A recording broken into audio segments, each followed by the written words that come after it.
Hello दोस्तों, मैं हूँ रानी और मेरे किचन में आप सभी का स्वागत है। आज मैं बनाने जा रही हूँ मसाला भुना सोया चाप।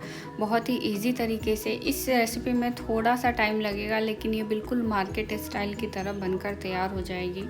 बहुत ही इजी है रेसिपी। तो आइए इसकी रेसिपी देखते हैं कैसे बनती है ये। इसके लिए मैंने यहाँ पे 4 से 5 सोया चाप को इस तरीके से कट कर लिया है। अब इनको हम फ्राई करेंगे। अगर आपको रॉ सोया चाप की रेसिपी चाहिए तो आप मेरे चैनल पे जाके देख सकते हैं, वहाँ पे भी मैंने डाला है। अब इन सभी को हम फ्राई करेंगे। फ्राई करने के लिए मैंने यहाँ पे तेल को बहुत अच्छे से गर्म किया हुआ था, तब उसमें डाला है। अब इनको हम जब तक इनका कलर गोल्डन ब्राउन ना हो जाए तब तक हमें इन्हें फ्राई करना है। ये देखिए इस तरीके से हमें फ्राई करना है। ये देखिए कितना बढ़िया कलर आया है इसमें। मैंने इसे मीडियम लो फ्लेम में अच्छे से फ्राई कर लिया था ताकि ये बहुत अच्छा कलर आए इसमें।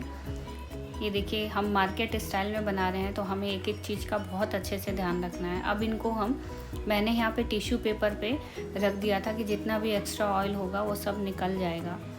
ये देखिए इस तरीके। अब इनको हम एक साइड में रख देंगे और इनको अब मैरिनेट करने की तैयारी करेंगे। जब ये ठंडे हो जाएंगे तभी हम इनको मैरिनेट करेंगे। इस बात का हमें अच्छे से ध्यान रखना है। अब यहाँ पे मैंने 2 चम्मच के करीब दही डाला है और आधा चम्मच के करीब यहाँ पे मैंने गरम मसाला डाला है, आधा चम्मच आमचूर पाउडर और आधा चम्मच के करीब यहाँ पे चाट मसाला डालेंगे। ये देखिए इस तरीके से।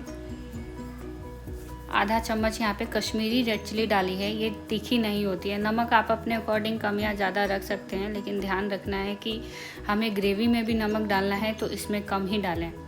अब इनको अच्छे से मिक्स करके इस तरीके से ढक कर इसको रख देंगे।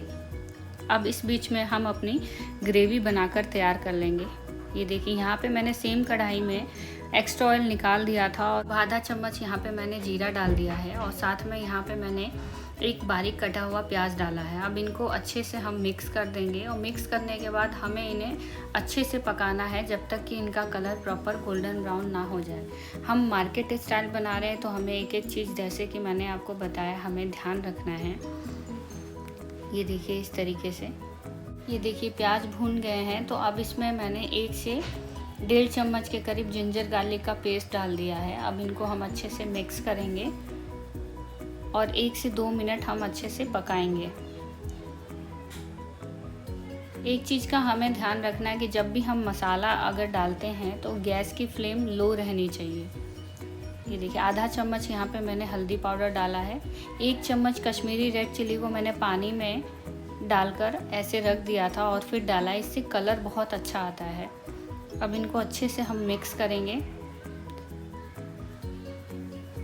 थोड़ा सा मैंने यहाँ पे पानी डाला था ताकि मसाला जले नहीं।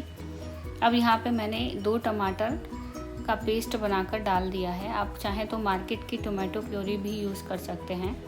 नमक आप अपने अकॉर्डिंग कम या ज़्यादा जैसे भी रख सकते हैं। ये देखिए इस तरीके से मिक्स करके 5 मिनट हम छोड़ देंगे। फिर यहाँ पे मैंने मसाले ऐड किए। यहाँ पे 2 चम्मच मैंने धनिया पाउडर, आधा चम्मच हल्दी पाउडर, 1 चम्मच के करीब यहाँ पे गरम मसाला जो हमने बचा हुआ रखा था वो। अब इनको अच्छे से हम मिक्स करेंगे। मिक्स करने के बाद 5 से 10 मिनट हम मीडियम लो फ्लेम पे इसको पकाएंगे। ये देखिए इस तरीके से मिक्स करके हमें 5 मिनट के लिए ऐसे ही छोड़ देना है ताकि मसाले अच्छे से पक जाएं। उसके बाद ये देखिए मसाले कितने बढ़िया तरीके से पक गए हैं। अब इसमें हमने जो सोया चाप रखा हुआ था मैरिनेट करके उसको डाल देंगे। साथ में मैंने यहाँ पे थोड़ा सा ही पानी डाला था। अब इसको हम अच्छे से मिक्स कर देंगे। मिक्स करने के बाद 5-10 मिनट तक हम मीडियम लो फ्लेम पे छोड़ देंगे ताकि ये अच्छे से मसाले के साथ पक जाए।